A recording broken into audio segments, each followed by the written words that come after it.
Rail workers warned us about disaster like this. I heard firsthand months ago about the corporate practice of precision scheduled railroading. Precision scheduled railroading is shorter staff, longer hours, longer trains, less safety, less maintenance. Do I have all that right? Oh, you got it all right. I Okay. mean, a lot of the derailments that you're seeing on national TV is one of a few things. It's lack of maintenance on the track, or they've cut the track gangs too short and they can't get out to fix it, or they've cut the carmans, which is the union that works on the rail cars.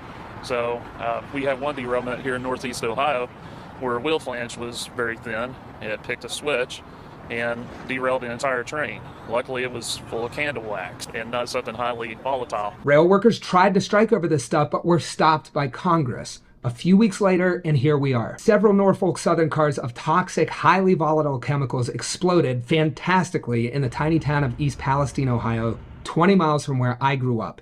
So I met Clyde in East Palestine to ask him about it. It looks like a faulty bearing caused a catastrophic derailment. These railroads are turning profits hand over fist. They've cut their workforce to bare bones, and now they're paying the price for it because the wheels are falling off the train, basically. Carmen were inspecting cars about 3 minutes per car. That's always been the industry standard. Now it's 90 seconds per car. Is that because of PSR? Yes, it's a rush job right now, and these guys are under pressure. I mean, they're working men and women, and if they don't hurry up and get this car done, they're going to be fired. Great points. So I went to a press conference with Norfolk Southern and Ohio Governor Mike DeWine to ask them about this. What could precision scheduled railroad have to do with the axle failure that caused the derailment?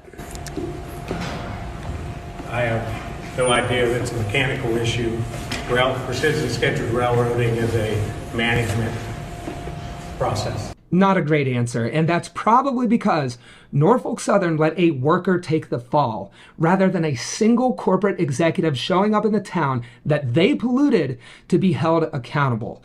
You see, Wall Street owns Norfolk Southern. 74% of shares are owned by a who's who of infamous hedge funds, and this is the business model that they demand.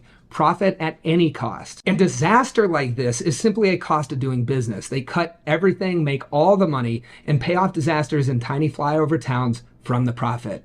But instead of answering for any of that, they're betting that the corporate media, under the same pressure for extreme profit as railroads, will only ask questions about how much cancer people will get and not why this preventable disaster happened.